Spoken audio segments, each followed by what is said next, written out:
Joining us now from Surrey, BC, John Tenta. Welcome home, John. Thank you very much. I was expecting to see you with long hair. When did you get it cut?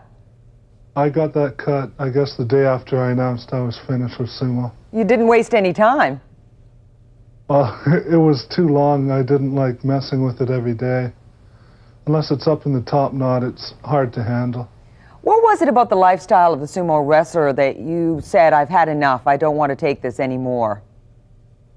There's a lot of demands and a lot of pressure put on you. I had to answer to guys that were much younger than me. I had to do anything that my senior wrestlers asked me. Can you give us an indication of the type of hours that you put in? How much training went into this sport? Well, during a tournament, I'd get up every morning about 5:30, and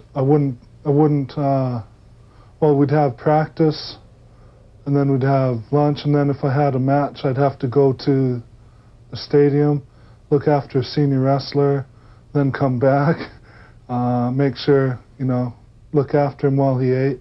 So I wouldn't get rest, until probably about 7:30 in the evening.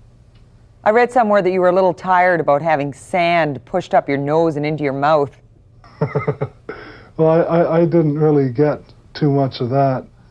Got hit a little bit with sticks and a little bit of kicking and punching, but it was just a whole bunch of little things overall that worked into one big thing. Why did they put you through that kind of harsh training? Well, they're trying to get you to your top condition so that you don't feel pain. If you're sick or injured, you practice anyway, because during a tournament, if you have a match, you have a match, and you have to be there.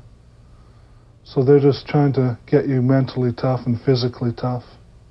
You know that some of the articles indicate that perhaps the Japanese thought you might be a little soft for giving up and quitting the sport at this time. Well, some people criticized me, but a lot of the Japanese press was also on my side. The system isn't run, I don't feel is run very well.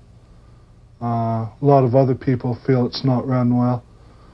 What was the good side of sumo? I mean, was there any good side of this sport for you? Well, I don't regret going. I had a good time. I've become well known in Japan. I enjoyed myself. And now it's opened doors for other opportunities. Well, what will you be doing? What does a retired sumo wrestler do? Well, this one plans on going into professional wrestling back in Japan. You're going back to Japan? Yes, hopefully very soon. Will you become the Hulk Hogan of Tokyo? Well, before I become the Hulk Hogan of Tokyo, I have to lose my sumo body and turn into a wrestling body, lose a little weight. How much weight have you lost since you quit training?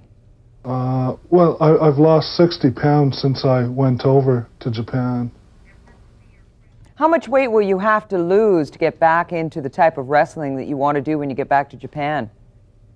I'd like to get down to about 340 pounds, I guess, 330. Go down from there. You know, you talked about being homesick for Canada. What were some of the things that you missed about home when you were living in Japan? I think freedom was a big thing. I wasn't allowed to do anything I wanted when I wanted.